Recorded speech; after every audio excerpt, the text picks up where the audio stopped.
Sir तो मैं single child हूँ, मेरी मम्मा पापा की गर्ल चाइल्ड सिंगल हूँ। और मेरे पापा को भी रिसेंटली स्ट्रोक भी आया था।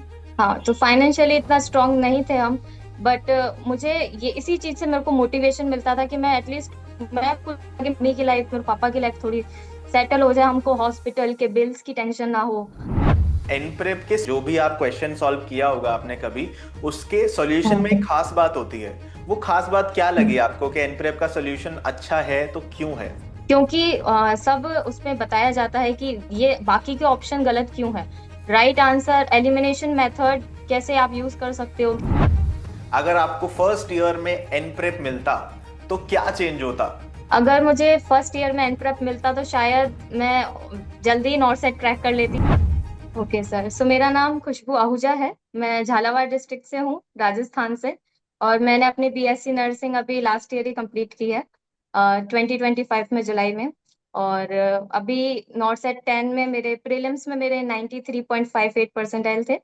एंड नॉर्थ सेट 10, वो जो सेकेंड मैंने दिया, स्टेज 2, उसमें मेरी 32 रैंक आई है, ऑल इंडिया रैंक। और ईडब्ल्यूएस कैटेगरी में मेरी 6th रैंक आई है। क्या बात है। और अनबिलीवेबल लगा था फर्स्ट टाइम तो, क्योंकि मैं तो अपना तैयारी कर रही थी। जब रिजल्ट आया था ना, तो मैं लाइब्रेरी में बैठी थी और मैं अपना नॉर्सेट 11 की प्रिपेयर कर रही थी। तो बहुत अनरियल लगा था, क्योंकि बहुत इतने टाइम से अनसर्टेनिटी थी कि होगा नहीं होगा, ज्यादा नेगेटिव तो नहीं हो जाएंगे। मेरे को तो बहुत रिलीफ फील हुआ, मैं सच बताऊं तो। मतलब जो मेरा एग्जाम की जो साइकिल चल रही थी ना, लूप, मेरा एक एग्जाम होता था, फिर मेरे को दोबारा नहीं होता था उसमें, फिर दोबारा मेरे को तैयारी करनी पड़ती थी, वही जीरो से स्टार्ट। तो अब वो लूप खत्म हुआ। और फाइनली अब मैं एक स्टूडेंट नहीं रही हूँ, अब मैं एक नर्सिंग ऑफिसर हूँ। और आई होप आगे चल के मैं अच्छा ही करूँ इन बहुत फ्यूचर भी। कुछ बहुत सारे बच्चे होते हैं जिनका फैमिली बैकग्राउंड बहुत स्ट्रांग नहीं होता है। उनको आपकी स्टोरी से क्या सीखने के लिए मिल सकता है आज? प्लीज अपनी फैमिली के बारे में कुछ बताएं कि क्या हर्डल्स थे जिनको पार करके फाइनली आप यहाँ तक पहुंचे हो। सर तो मैं सिंगल चाइल्ड हूँ, मेरी मम्मा पापा की गर्ल चाइल्ड सिंगल हूँ। और मेरे पापा को भी रिसेंटली स्ट्रोक भी आया था। हाँ, तो फाइनेंशियली इतना स्ट्रांग नहीं थे हम। बट मुझे ये इसी चीज से मेरे को मोटिवेशन मिलता था कि मैं एटलीस्ट मैं कुछ आगे, मम्मी की लाइफ, मेरे पापा की लाइफ थोड़ी सेटल हो जाए, हमको हॉस्पिटल के बिल्स की टेंशन ना हो। अब सब मतलब एक तरह से स्टेबल हूँ, सेफ्टी है, एक तरह का फाइनेंशियल नेट हो गया है, सेफ्टी नेट। तो अब रिलीफ फील हो रहा है मुझे, मैं सच बताऊं तो। खुशी तो है, पर रिलीफ भी फील हो रहा इट्स वेरी इंपॉर्टेंट। अभी कैसी तबीयत है अंकल की? है। थोड़ा पैरालिसिस तो है हाथ में। क्या रिकवरी पहले से बेटर हुई? हाँ, बेटर है थोड़ा। That's good. मेडिसिन चल रही है। हाँ। That's good. पहले माता जी से ही बात करते हैं। नमस्ते माता जी। नमस्ते। बेटिया का सिलेक्शन हुआ, कैसा लग रहा है आपको? बहुत अच्छा, बहुत अच्छा। कितनी मेहनत मुझे करी? तो शाम को बहुत मेहनत करती है, बहुत। कितना पढ़ती थी? पूरा दिन पढ़ती रहती थी? नहीं नहीं, अपने हिसाब से पढ़ती है। मैंने कभी इसको बोला ही नहीं कि तू पढ़, ये बस इस है मुझे कि मैंने कभी इसको नहीं बोला है कि तू पढ़, क्योंकि मुझे विश्वास है ये अपने आप पढ़ लेती है। अच्छा। कितना, ये जब नर्सिंग का इन्होंने डिसाइड किया था तब आपको कैसा लगा था? बहुत अच्छा। नर्सिंग बहुत के अच्छा बारे लगा में था। आप श्योर थे? हाँ, बिल्कुल श्योर थी। सरकारी नौकरी करेंगे ये भी पहले से पता था आपको? ये तो मैंने कहा जो है, अब इसको जो अच्छा समझने लगे ये हमने इसके ऊपर छोड़ा, जो इसको अच्छा लगे वही करे, हम उसमें एक्सेप्ट थे। आपने उसको एक्सेप्ट किया। बहुत अच्छे। हाँ। माता जी, ये इंटरव्यू ना और भी पेरेंट्स देखेंगे, उनके बच्चे देखेंगे। तो जो पेरेंट्स हम्म। अपने बच्चों को सपोर्ट नहीं करते हैं पढ़ाई में, उनको आप क्या बोलना चाहोगे? भाई, बच्चा जो चाहे, उसकी जिसमें रुचि हो वो करे, और पेरेंट्स को भी उसमें सहमत होना चाहिए। अच्छा। हमने ये देखा है इसको। हाँ, इसने जो इसे हम दोनों पति पत्नी बोला तेरे को जो करना है। बहुत प्यारे हैं माता जी आप। खुशबू या 16। माता जी मैं आपसे विदा लेता हूँ। अब हम खुशबू हाँ। के साथ बातें करेंगे, हाँ। कि जानेंगे। नमस्ते। नमस्ते नमस्ते माता जी, नमस्ते। तो जितने भी स्टूडेंट्स देख रहे हैं ये इंटरव्यू, देखिए, सिलेक्शन कुछ लोगों के लिए सिर्फ एक रैंक होती है, सिलेक्शन कुछ लोगों के लिए पैसा होता है, बट सिलेक्शन कुछ लोगों के लिए उनकी पूरी जिंदगी होती है। And things can change 180 degree. अगर एक बार आपका सिलेक्शन वेरी हो जाता है, your entire good. Life can change, and that is what Khushbu is trying to say here, if I'm not wrong, Khushbu. Right, right, right. Exactly. Extremely right. ठीक है, तो जब आपका सिलेक्शन हुआ, आपने पेरेंट्स को बताया, तो क्या रिएक्शन था उनका? मेरे पापा तो घर पे नहीं थे उस टाइम पे। मैं लाइब्रेरी से आई और डायरेक्टली मैंने मम्मी को बताया कि मम्मा, मेरा सिलेक्शन हो गया है और मैं नर्सिंग ऑफिसर बन गई हूँ एम्स में। मेरी मम्मी सुन रही थी, मतलब मैं बोले जा रही थी, मेरी मम्मी सुन रही थी। लास्ट में मेरी मम्मी पूछती है कि मतलब अब अपन का सब सही हो जाएगा है ना, मतलब अब तू अच्छी पोस्ट पे आ गई है, अब सब सही हो जाएगा। मैंने बोला हाँ, और हम वही डिस्कस कर रहे थे आगे क्या करना है। फिर मेरी मम्मी बोलती अब तो मेरा खाना बनाने का भी मन नहीं कर रहा है, मैं तेरी बातें ही सुनना चाहती हूँ बस। अच्छा, बहुत अच्छा मोमेंट था। सेम ये, मतलब मेरे को लाइफ टाइम याद रहेगा। मुझे भी मुझे भी याद रहेगा, और आई एम श्योर जो भी बच्चे हमें देखेंगे उन सबको भी याद रहेगा। So so so happy for you Khushboo, very happy for you. Thank you sir. So कब पढ़ना स्टार्ट किया था आपने? आप पास आउट हुए थे इन 25 हम्म। Last year. कब ये थॉट हाँ आया था जरूर। आपको कि मुझे ये एग्जाम क्रैक करना है? Was it before your college या आफ्टर द कॉलेज? जब मैंने नर्सिंग ज्वाइन करी थी तभी मैंने डिसाइड कर लिया था कि मुझे बनना तो नर्सिंग ऑफिसर ही है। मेरा स्टार्टिंग से यही गोल था। और प्रिपरेशन मैंने प्रॉपरली तो मैंने आफ्टर ग्रेजुएशन ही स्टार्ट की। मैं अपने होम टाउन आ गई थी और मैंने लाइब्रेरी ज्वाइन करी एंड मैंने बुक्स से और अदर रिसोर्सेज यूज करे, टेस्ट सीरीज ज्वाइन करी, सब कुछ, और प्रॉपरली मैंने प्रिपेयर किया। हाँ, मुझे थोड़ा नॉर्सेट 9 में मेरे को मतलब मैं फेल हुई नॉर्सेट 9 में। उससे भी मैंने बहुत कुछ सीखा और बहुत से एग्जाम्स भी दिए मैंने इन बिटवीन। रेलवे का भी एग्जाम दिया मैंने, सीसीआरएस का भी एग्जाम दिया था मैंने। तो उनके उससे भी मेरे को सीखने को उनके मिला। तो रिजल्ट्स आने बाकी हैं अभी। हाँ, रेलवे का भी रिजल्ट आना बाकी है। हो सकता है उसमें भी आपका हो जाए सिलेक्शन। होपफुली। बिल्कुल। पर अच्छा। इसमें हो गया है, मैं तो बहुत खुश हूँ। नहीं, अब ऐसा ही होता है, जब हमारा एक चीज आने लगती है ना, फिर उसके पीछे 50 चीजें और आती हैं। ऐसा ही होता हाँ सच में। है। बिल्कुल।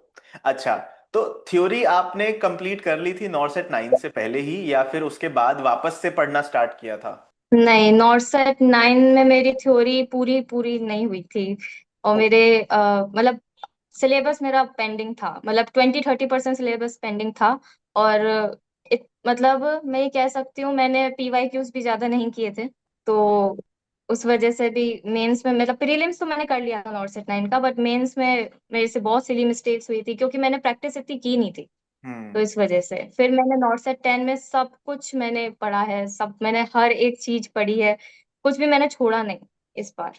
थ्योरी पढ़ने का तो बेस्ट तरीका क्या होता है खुशबू? क्वेश्चन बैंक करना जरूरी होता है, नहीं होता है, या सिर्फ लेक्चर देखते रहो, या सिर्फ किताबें पढ़ते रहो? सही तरीका क्या है थ्योरी कंप्लीट करने का? तब मेरे हिसाब से असेसमेंट साइड बाय साइड जरूरी है। ओके। क्योंकि क्योंकि थ्योरी आप सिर्फ पढ़ते रहोगे, ये थ्योरी एग्जाम तो है नहीं। आपको प्रैक्टिस तो चाहिए, आप क्वेश्चन को किस तरीके से समझ पा रहे हो उस मोमेंट पे एग्जाम में, तो वो प्रैक्टिस होना जरूरी है, तभी आप समझ पाओगे। थ्योरी तो रिटन एग्जाम नहीं है जो हम सिर्फ थ्योरी पढ़े। ओके। तो side by side question practice करनी चाहिए। ठीक है। जैसे मैं हमेशा स्टूडेंट्स को बताता हूँ कि आप लेक्चर देखिए, एंड लेक्चर के बाद क्वेश्चन बैंक में टॉपिक वाइज क्वेश्चंस होते हैं। सो जो आप लेक्चर करो उसके टॉपिक वाइज क्वेश्चंस आपको बिल्कुल तुरंत सॉल्व करने चाहिए। क्या आपका भी यही मानना है या कुछ और? नहीं, मेरा भी यही मानना है कि असेसमेंट साइड बाय साइड होना जरूरी है। ओके। अ, श्योर। दूसरा बड़ा सवाल जो सबके मन में रहता है बच्चों के, कि हैंड रिटन, क्या नोट्स खुद से लिखना काम आता है, या फिर फ्रेंड के नोट्स पे भी अगर आप पढ़ो तो उसका भी बराबर ही इम्पैक्ट होता है? नहीं, मेरे को ऐसा लगता है कि अगर फ्रेंड के नोट्स हैं तो उसका नोट्स बनाने का तरीका डिफरेंट है। उसने कुछ कॉन्सेप्ट्स अपने हिसाब से बनाए होंगे जो शायद हमको समझ में ना आए। तो अगर आप बुक से पढ़ते हो तो इट्स ओके, उसमें आप खुद के कॉन्सेप्ट्स लिख सकते हो, कीवर्ड्स बना सकते हो, जो आपको समझ में आए, जो लास्ट मोमेंट पे आप देखोगे ना तो आपको क्लिक हो जाए। मेरा ये मानना है कि या तो खुद के नोट्स बनाओ या फिर बुक प्रेफर करो, बट किसी दूसरे के नोट्स से पढ़ के मुझे नहीं लगता कि इतना बेनिफिशियल रहेगा। ओके। क्योंकि उनका अलग माइंडसेट होता है नोट्स लिखने में। हम्म। जैसा कि अभी थोड़ी देर पहले मैं आपको बता रहा था, एनप्रेप पर आपने अब तक 42 टेस्ट दिए हैं, जिसके अंदर सारे नाश्ता टेस्ट इन्वॉल्व हैं, प्री बोर्ड टेस्ट इन्वॉल्व हैं, डेली टेस्ट इन्वॉल्व हैं, और भी बहुत सारे टेस्ट इन्वॉल्व हैं। तो what was so good about Enprep test? पहले तो ये बताइए कि आपने लगातार देते गए, साल भर आपने टेस्ट दिए हैं एनप्रेप के, वाई, क्यों इतने अच्छे हैं? सर, क्योंकि मेरे को बहुत बेनिफिशियल लगा एन प्रेप नाश्ता टेस्ट सीरीज, क्योंकि टाइम मैनेजमेंट मैं सीख गई। लाइक नॉर्सेट 9 में तो मैं पहली बार बैठ रही थी, तो मुझे कुछ आइडिया नहीं था कि कैसा पेपर आता है, कितने सेगमेंट्स होते हैं, क्या कैसे टाइम मैनेज करूं। तो नाश्ता टेस्ट सीरीज से मैंने टाइम मैनेजमेंट सीखा, सबसे इम्पोर्टेंट। और मैंने अपनी एक्यूरेसी बढ़ाना सीखा। मैंने क्वेश्चन को मतलब समझने की कोशिश करी कि क्वेश्चन क्या पूछ रहा है। धीरे धीरे, हाँ इनिशियली मेरा अच्छा स्कोर नहीं रहा, पर धीरे धीरे मैंने इम्प्रूव करा। और लास्ट में भी थोड़ा मैंने इम्प्रूव करा। हाँ, अप डाउन हुआ मेरा, मतलब एकदम मेरा अच्छा स्कोर नहीं आता था, पर मैंने कोशिश करती रही। मैंने ये नहीं था कि मैंने बीच में छोड़ दिया। जो तो मेरे नाश्ता को में टाइम करना। जी, नाश्ता में जो जी। नॉनसेट प्रिडिक्टेड रैंक मिलती है वो क्या आती थी आपकी? हाँ, मेरी हर बार फ्लक्चुएट ही करती थी, कभी 2000 भी आती थी, कभी अच्छा टेस्ट जाता था तो 200 समथिंग आ जाती थी। तो फ्लक्चुएट करती थी मेरी, एकदम हमेशा सेम नहीं रही है। Okay, got it. ठीक है, टेस्ट देने का सबसे मतलब टेस्ट देना स्टार्ट कब करना चाहिए आपके अकॉर्डिंग? क्या थ्योरी कंप्लीट करने के बाद हम स्टार्ट करें, या अभी मैं थ्योरी स्टार्ट ही कर रही हूँ, still I should just start with the test? जो नॉर्सेट प्री बोर्ड है, आपने प्री बोर्ड के भी टेस्ट दिए होंगे, उसका क्या हाँ रोल सर। था पढ़ाई में?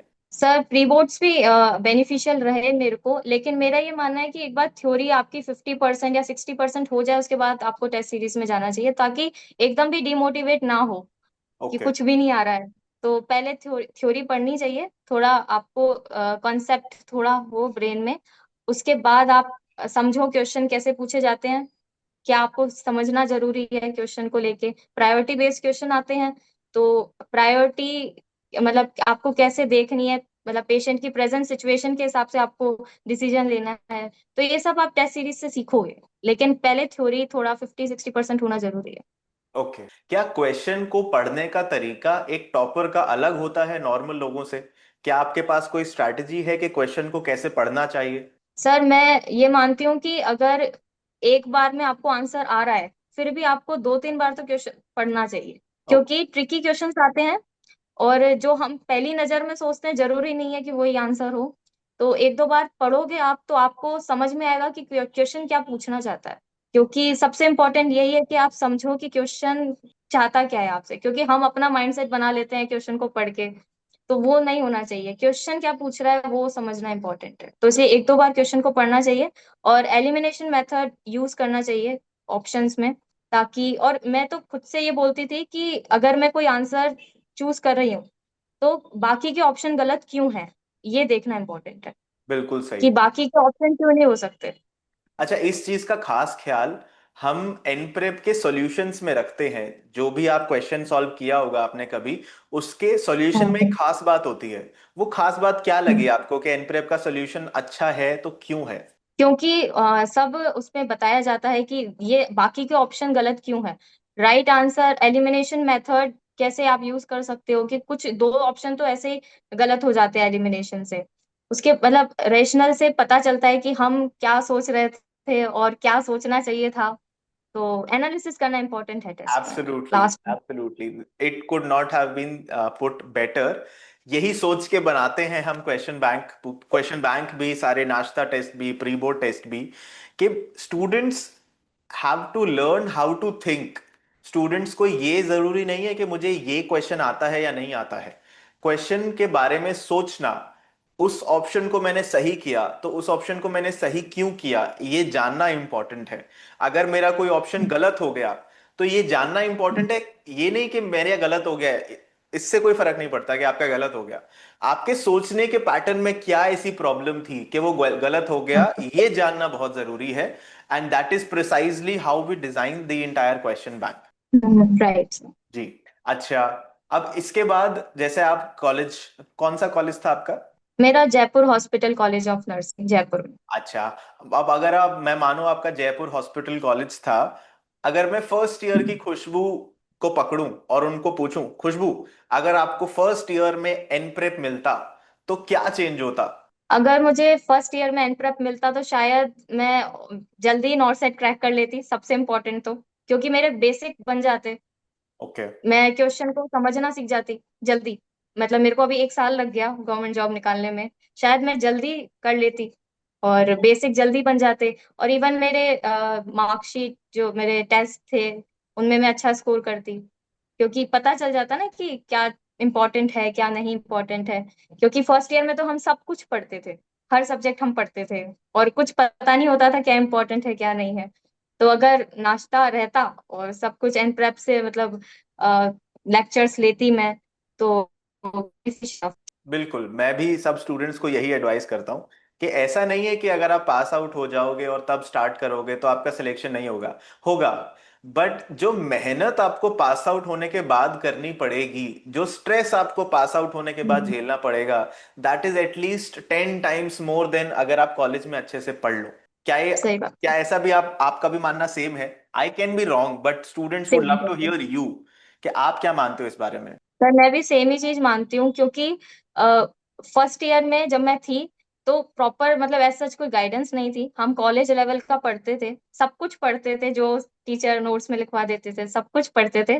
पर आई थिंक अगर पहले सही गाइडेंस मिल जाती तो इतना लंबा जो सफर रहा है वो नहीं रहता, जल्दी हो जाता सब कुछ। 1 साल पहले सिलेक्शन हो जाता तो 12 लाख रुपए आपके और हो जाते। लगभग हाँ, बारह बारह लाख लाख रुपए का का लॉस हो नुकसान गया। हुआ। हाँ। चलिए, with that we will end the interview, खुशबू। बट इसके okay. Before before I leave you, मुझे आपसे फीडबैक लेना है about Enprep. What is the best thing you like about Enprep? Enprep में मुझे सबसे अच्छी चीज तो ये लगी कि क्वेश्चंस कॉपी पेस्ट नहीं है, अपने हिसाब से बनाए हुए क्वेश्चंस हैं, जैसे नॉर्सेट में पूछे जाते हैं ट्रिकी क्वेश्चंस, मतलब कॉपी पेस्ट नहीं है। आप मतलब दिमाग का यूज होता है इन क्वेश्चन में, ट्रिकी क्वेश्चंस होते हैं और ऐसे क्वेश्चंस कहीं मिलेंगे भी नहीं क्योंकि फ्रेम किए गए हैं। तो अच्छे से हम ये इंटरप्रेट कर पाते हैं कि हमें कहाँ सही डायरेक्शन में कैसे सोचा जाता है, हमें वो आइडिया लग जाता है जो कि एग्जाम के लिए बहुत इंपॉर्टेंट है, गॉट इट। सही डायरेक्शन मिल जाती है। क्या ऐसी चीजें हैं जो हमें चेंज करनी चाहिए आपके अकॉर्डिंग? कहाँ पे इम्प्रूवमेंट का स्कोप है अभी? एज सच मैं अभी कुछ रिकॉल नहीं कर पा रही हूँ, ओके। पर मुझे सब कुछ बेटर ही लगा था, लाइक मेरे को आई फील सब कुछ सही है क्योंकि मुझे इतना बेनिफिट हुआ। और मैं बहुत टाइम से नाश्ता टेस्ट सीरीज दे रही हूँ और हर बार मुझे ऐसा कभी मुझे फील नहीं हुआ कि कुछ इम्प्रूवमेंट की जरूरत है, इम्प्रूवमेंट होते रहे हैं विद टाइम। ओके। और हाँ, इट्स गुड। ओके। तो आपका जो मेन सोर्स था पढ़ाई का, क्या आपने किसी दूसरी जगह से कोचिंग ली थी या आप कोई ऑफलाइन सेंटर जाते थे? नहीं नहीं ऐसा कुछ है क्या? नहीं, मैंने कोचिंग नहीं ली, मैंने कोचिंग नहीं ली, मैं बुक से पढ़ती थी, टारगेट हाई, पीआर यादव और ओके। मिशन परिचारिका भी पढ़ती थी। हाँ। ओके, तो आपने कहीं से कोचिंग ली ही नहीं है, और आप जो ग्रैंड नहीं। टेस्ट है वो आप ऐसे एन प्रेप पे आके लगातार प्री बोर्ड देते थे, डेली टेस्ट हाँ। देते थे, नाश्ता देते थे। हाँ। बहुत बढ़िया यार, बहुत फायदे में निकले आप तो, मजा आ गया आपको देख के। Very nice, very nice. That actually means कि आपने बहुत मेहनत करी है। अगर आपने बिना कोचिंग के निकाला है, बिना लेक्चर्स के किया है, दैट एक्चुअली मीन्स आपने बहुत मेहनत करी है। Huge respect for you. Thank you sir, thank you. Huge respect. अच्छा, एक लास्ट चीज, आपने टारगेट हाई भी करी है, आपने पीआर यादव बुक भी करी है, और आपने एनप्रेप के क्वेश्चंस भी करे हैं। आपने क्वेश्चन बैंक शायद नहीं सॉल्व किया है, सो हम उस पर कमेंट नहीं कर सकते, बट इन दोनों में क्या फर्क है? Khushboo, what do you think is the difference between the questions of PR Yadav and target high versus Enprep के क्वेश्चंस? ओके सर, तो पीआर यादव और टारगेट हाई में जो क्वेश्चंस हैं वो फैक्चुअल क्वेश्चंस मुझे ज्यादा लगते हैं, वन लाइनर्स हैं। पीआर यादव में तो पीवाईक्यूज ज्यादा हैं, तो वो भी करना इंपॉर्टेंट है, मैं ये मानती हूँ कि अगर बिना पीवाईक्यूज के तो आप मतलब कुछ भी नहीं हो। पीवाईक्यूज तो बहुत इंपॉर्टेंट है, पहले तो पीवाईक्यूज ही करने चाहिए। और एन प्रेप पे मुझे वन लाइनर्स भी मिले क्वेश्चन, लेकिन मुझे ट्रिकी क्वेश्चंस और नॉरसेट किस तरह से क्वेश्चन पूछ सकता है, मुझे वो क्वेश्चंस भी समझ में आए, उससे मुझे डायरेक्शन मिली कि मैं कैसे सोच सकती हूँ क्वेश्चन को देख के, एग्जाम स्ट्रेस कैसे मैं कम कर सकती हूँ, मैं कैसे खुद को काम कर सकती हूँ टेस्ट देते वक्त। क्योंकि बुक में हम रैंडमली हम कर लेते हैं एमसीक्यू, एन प्रेप पे टाइमर है, एकदम एग्जाम जैसा एनवायरनमेंट होता है। तो आई फील एन प्रेप से बेटर, मतलब एन प्रेप बेटर है बुक से। बुक्स भी करना चाहिए, मैं मना नहीं कर रही हूँ, पर एक टाइम जो होती है, टाइम लिमिट, टाइम बुक्स के मैनेजमेंट, साथ वो मैं एन प्रेप बताता में हूँ, होता बुक्स आप जो चीज बता रहे हैं मैं उसको अलग तरीके से पुटअप करता हूँ। बुक्स के साथ है। देखो, प्रॉब्लम ये होती है, जैसे टारगेट आई हैज, ये target I PR Yadav, latest से, मैं नहीं कह रहा हूँ इसमें मिस्टेक्स है या नहीं है, बट लेटेस्ट से इनमें कुछ मिस्टेक्स होंगी। सो जब आप उसको हम्म। रीड करोगे आपके माइंड में डाउट आएगा कि यार ये सही है या गलत है, या चलो कोई भी किताब ले लो आप, अब उस वक्त आप उस बुक के ऑथर को कॉल नहीं कर सकते कि इसका आंसर मुझे बता कर दो, ये आपने गलत लिखा या सही किया है। मीनवाइल एन प्रेप के अंदर नीचे जाके एक हैव अ क्वेरी बटन होता है, जहां पे आप अपना क्वेरी डाउट डाल सकते हो कि यार ये सवाल आपके अकॉर्डिंग तो आंसर ये है और मैंने ये किया था, but I am still not convinced. So actually you can talk to a person, आपको एक रिप्लाई मिलेगा। This is not present in book. Second, इससे भी इंपॉर्टेंट चीज जो बुक में नहीं होती है, that is actually the timer. जब आप किताब से सवाल कर रहे होते हो, you are free to take 1 minute, 2 minute, 3 minute, whatever you want. But exam में तो वही 40-50 सेकंड में करना है। That is precisely what we do at Enprep. 45 seconds का टाइमर होता है, अगर नहीं किया तो क्वेश्चन गायब। एनीवेज, ये दो चीजें हैं जो मुझे लगता है डिफरेंट है। हाँ। इसके अलावा और कुछ आपके दिमाग में? नहीं, एज सच तो अभी नहीं मैं याद कर पा रही हूँ। Not a problem, not a problem. और क्या एडवाइस करोगे आप, जो बहुत सारे लोग हैं जो आपकी तरफ आंख उठा के देख रहे हैं आज के, नहीं हमें भी खुशबू की तरह सिलेक्शन लेना है। What is one thing you would advise them कि ये मत करना, and what is one thing you would advise them ये जरूर करना? मत करना तो मैं ये बोलूंगी कि ओवर एनालिसिस मत करना चीजों को। ओवर एनालिसिस करने से चीजें बिगड़ती ही हैं। मैंने अपने जर्नी में देखा, नॉर्थ सेट 9 में मैं हर चीज का, कोई क्वेश्चन गलत हो जाए मैं बहुत ज्यादा स्ट्रेस में आ जाती थी, ओवर एनालिसिस करती थी। इजी क्वेश्चंस, अगर आप मतलब मैं मेरा ये माइंडसेट है कि अगर आप हार्ड क्वेश्चन नहीं कर पा रहे हो तो it's okay, you can skip. But अगर आप इजी नहीं कर पा रहे हो तो उस पर आपको वर्क करना होगा। मतलब आप ये सोच के चलो कि मैं एटलीस्ट इजी क्वेश्चन गलत नहीं करूंगी। हम्म। मेन चीज ये रखो कि हार्ड तो it's okay, you can skip, but easy question, अपना आता हुआ क्वेश्चन गलत नहीं होना चाहिए। और दूसरी चीज मैं ये बोलूंगी कि करना सबसे इम्पोर्टेंट पीवाई क्यूज है, रिवीजन करते रहना। मतलब आप एमसीक्यूज भी करें, रिवीजन तो कभी छोड़ना ही मत। मैं तो ये बोलूंगी पीवाई क्यूज एंड रिवीजन, और खुद पे भरोसा रखो। अपने रिसोर्सेस लिमिटेड रखो, सबसे इम्पोर्टेंट। ज्यादा यू नो डिस्ट्रैक्शंस होती हैं, चीजें बहुत सी चीजें हैं, तो खुद पे भरोसा रखना इम्पोर्टेंट है, सबसे इम्पोर्टेंट। चलिए, विद द नोट खुद पे भरोसा रखना इंपॉर्टेंट है, we will end today's interview. Khushboo, बहुत अच्छा लगा आपसे बात करके। I wish you all the same sir. Best and huge congratulations to you. बहुत अच्छा लगा। Thank you sir. Thank you. Thank you sir. Have a nice thank you. Okay.